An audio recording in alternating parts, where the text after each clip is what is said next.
Hello, YouTubers. Thank you for dropping by. I greatly appreciate your time and hope that if you've been finding some of our videos useful, that you'll keep coming back, watching more, you'll subscribe to the channel, and that you will share with your colleagues. So, this is a really unstructured video. It's really just a rant.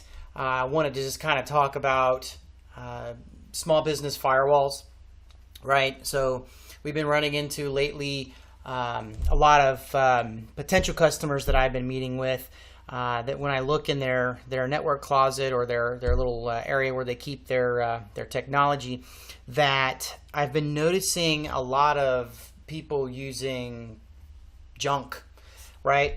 So wanted to kind of go over just really a rant and some tips on a small business firewall, all right? And this is really going to be more about the things you kind of want to stay away from. I'm not going to get too deep into recommending specific types of firewalls and how to configure and so on, but I will briefly touch on a couple of those things. So let's get into it. So business class firewalls. Yes, if you run a business, you really need a firewall. Okay, it is very important. Now, the first and most important thing I've got to mention is that no, an ISP's modem or hardware device that they provide to you is not a firewall, okay? And there are some rare cases that the hardware the ISP provides is a decent firewall, but in most cases it's not. And really, as the business owner, trust me, you want to be in control of your own firewall. You or your IT guy. You don't want the ISP typically to do that for you, typically.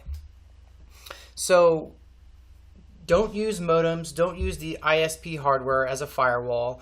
And matter of fact, if you're not using a fiber and if you do require an actual modem to connect you, you definitely want to make sure that those devices are set in either bridge mode or gateway mode, or whatever the term that the ISP may use. Basically, you want to turn off all of the internal firewall functions in that device, and you just want traffic to pass from that device to your business class firewall, where you or your IT professional can control all of that. So there's lots of different reasons for that. Not necessarily going to get into too much of it, but for example, a lot of the ISPs use proprietary terminology when they design these things, and it can be confusing to an IT professional that's got actual training at a certification or a university or something like this. For whatever reason, the ISPs and some of the manufacturers decide that they want to make up their own terms for things, and that can be confusing. And really, you want your IT guy to be able to jump on the firewall, program it, and be done with it, rather than having to fight with the internet provider or call in for customer service to try and figure out what in the world's going on. So that's another great reason. So basically, when you're choosing a firewall, you want to stay away from residential grade hardware. Okay, so well, how do you know the difference, right? Well, to be honest with you, most business class firewalls cannot be purchased at some kind of retail facility locally. In other words, you're not going to be able to go into a Staples, an Office Depot, a Best Buy, something like that, or and pick up a business class firewall. Now, just because a box says small business on it or business firewall or something, if it's got the brand of a Netgear, D-Link, or Linksys, something along those lines, it's probably not truly a business class firewall, and you really want to stay away from those for business use. They may be just fine for residential use, and there's many people that use those and they work just fine. But when it comes to business, you need to make sure that you're getting business grade, and there are some significant differences.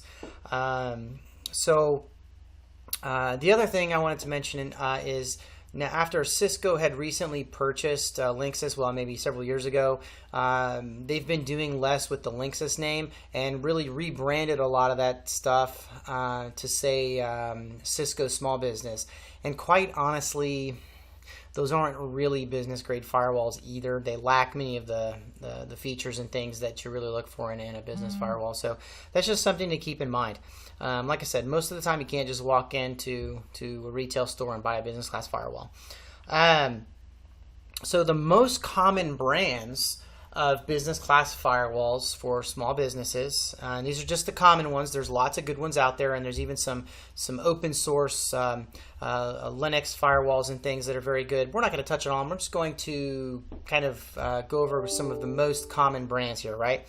And they include Cisco, SonicWall, Juniper, WatchGuard, and Fortinet, right? I have a preference with the small business firewalls that we install. I really like the Cisco, SonicWall, and Juniper firewalls the very best. The WatchGuards and Fortinet, I avoid them whenever possible. The only time we even really work with them is if a customer maybe already has something like that in. And then when it comes time to refresh that piece of hardware, we typically recommend one of the three that I mentioned previously, the Cisco, SonicWall, or Juniper. So we've had really good results with them. Those particular brands are very highly rated.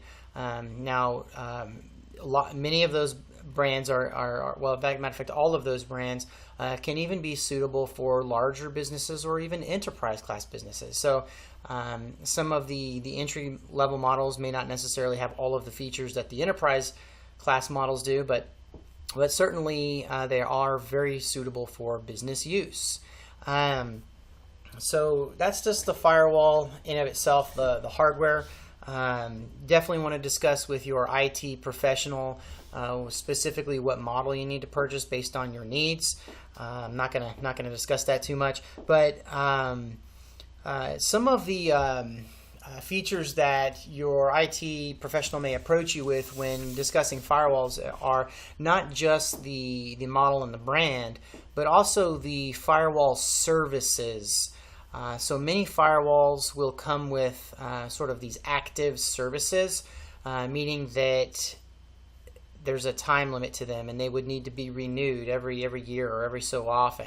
And many of those services include things like content filtering, intrusion detection or prevention type service, and even something like gateway antivirus, for example. There's other services, and different firewalls call these different things. And then, of course, the support options can also be purchased, so that if you've got questions, or if your IT professional has questions on that specific hardware, that they can be provided with support, or even upgrades just for the underlying operating system of the firewall or firmware or whatever. So those are all things to consider. Now, not all businesses really need all of that active protection. It really depends on the nature of your business and the kind of information that you're trying to protect, and what's behind the firewall and things. But certainly those things don't usually come at too much expense, and they're usually very well worth it.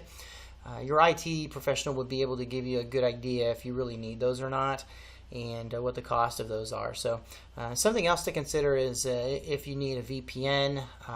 Many times it's good to configure a VPN at the firewall level, although there's obviously more than one way to do it. And lots of times that requires licensing and support agreements for future proofing and that sort of thing. So anyway, the main point I wanted to get at is please stop using your modem or ISP's hardware as a firewall. They're certainly not suitable. They're usually not very user friendly, and they use proprietary terminology. I really wish the ISPs would get on the bandwagon and use the industry standard technology and terminology for these things, but They just seem to want to buck the trend on that. So at any rate, I'm grateful for your time. I hope you found my little rant useful. If you've got any questions about firewall type stuff, please reach out to us at MDH Technologies. We will be happy to discuss your IT needs. Once again, Matt Hunn with MDH Tech. Hope you have a great day.